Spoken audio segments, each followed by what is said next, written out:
Today we're gonna make fried artichoke hearts. These are so good and they are so easy to make. You just need a can of artichokes.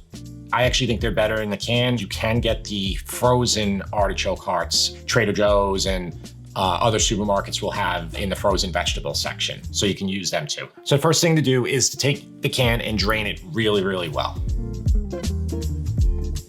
I'm gonna use 2 cans here, but you can do this with 1 can. And just pat them dry, and we're gonna cut them in half and kind of flatten them a little bit, just so like we can fry them in the oil and we won't have to use too much oil and they'll be almost submerged. We'll still flip them. When you cut them here, they're gonna release a little bit more water too. And then just dry them off with paper towel very gently. Add inside of them a little bit to pull a little bit more water away. You're not gonna be able to pull all the water off, but it'll help a little bit with the fry. Inevitably, some of the leaves are gonna fall off, and that's okay. Do the best you can with it. I have Parmesan cheese here, Parmigiano Reggiano. You can also use domestic Parmesan. You can use Pecorino Romano too. Let's grate up about 3 tablespoons. And in addition to that, fresh parsley, we'll mince up about 3 tablespoons of that as well.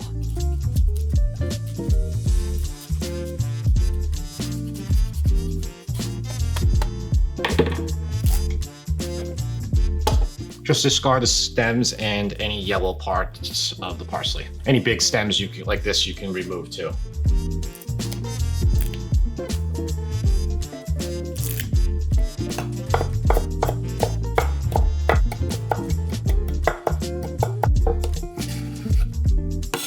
All right, so we're gonna get set up to fry, and if you're doing this on a regular stove, you can already start getting your oil going. So you wanna get your oil about 1/2 inch in your pan, and I'll show you.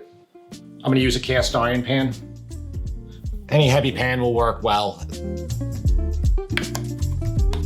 And a teaspoon of kosher salt. Now I have 1 cup of flour here. If you're going to double, triple this recipe, you can just increase that amount. Anytime you fry any vegetable like this, really anything, it's really nice to salt it right when it comes out, because the hot oil, when the salt goes down, it'll melt and it'll penetrate the food in a lot better way. And then 3 eggs, and you're gonna add the cheese and the parsley to that.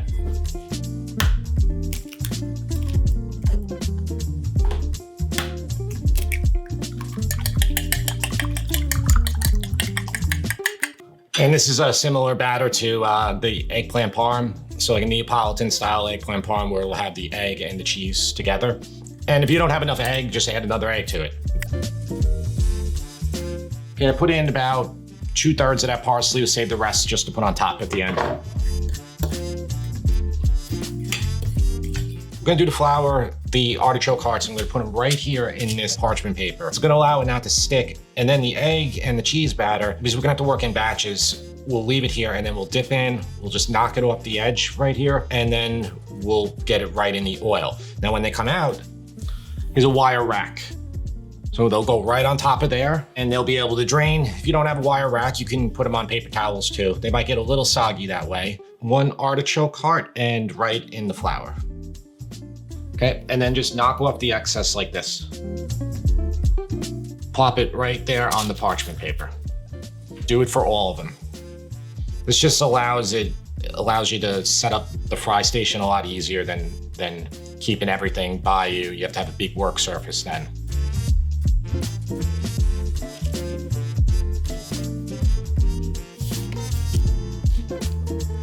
I'm gonna use olive oil for this. You can also use corn oil, vegetable, canola oil, vegetable oil, whatever you want. It'll be fine. But you need a cup of olive oil here.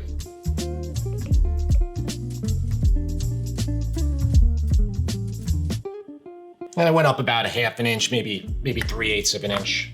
So you want to get your oil to 350 to 375 so you have a good fry. If you have an oil thermometer, definitely use that. You'll achieve the right, perfect temperature. If you don't, you can just stick a wooden spoon right in there, and you can see nothing's happening right now. What'll happen is you'll get some bubbles, and you don't want the bubbles to be too big. You want them to be a little bit. If they're really big, then you're over that temperature. The more you fry stuff, you'll get a hang of how your stove is, especially like if you're frying meatballs on a regular basis or something. So I know this exactly where to set it based on the height and all that. And while you're waiting for that, you can get your wire rack off to the side. And if you're not gonna eat these immediately, I recommend you do eat them immediately, but if you're not, put your oven on like 170 degrees or as low as it goes. You can put them all on the wire rack and put them in the oven and they'll stay warm and fairly crispy for a decent amount of time. It's been about 5 minutes. I think the oil's pretty good. Take this. Okay, you can see little ones forming now around it.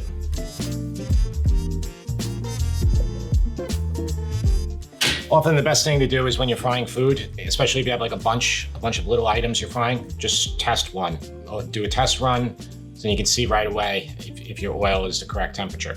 Get that batter on them and then you can just, that egg, you can just knock it off a little bit and then just put it away from you when you're putting it in the pan.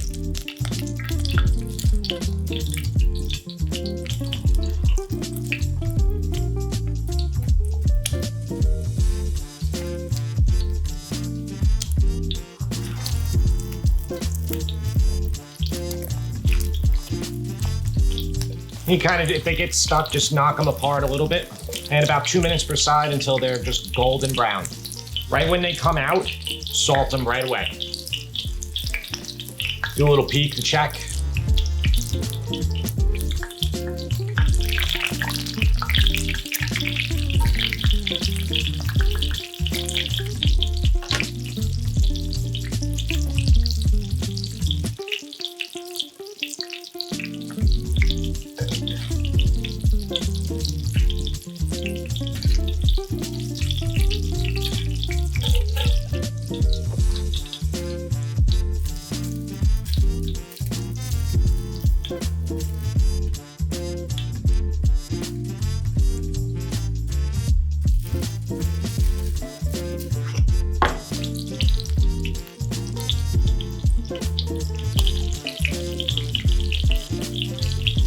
If you want them even crispier, and you can do this with any type of fried food, whether you're making French fries or say fried cauliflower, anything, double fry it. So get them to light golden. They don't even have to be brown.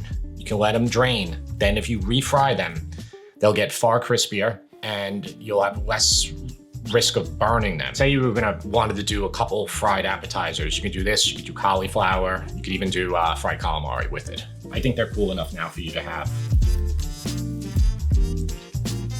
Very good. Yeah? Oh, they're delicious. Yeah. Here you go, buddy. Well, I hope you make these. I hope you try them out. Watch another one of my videos. Which one should they watch, James? All of them. We'll see you next time. Yeah, that's it. This is the whole video.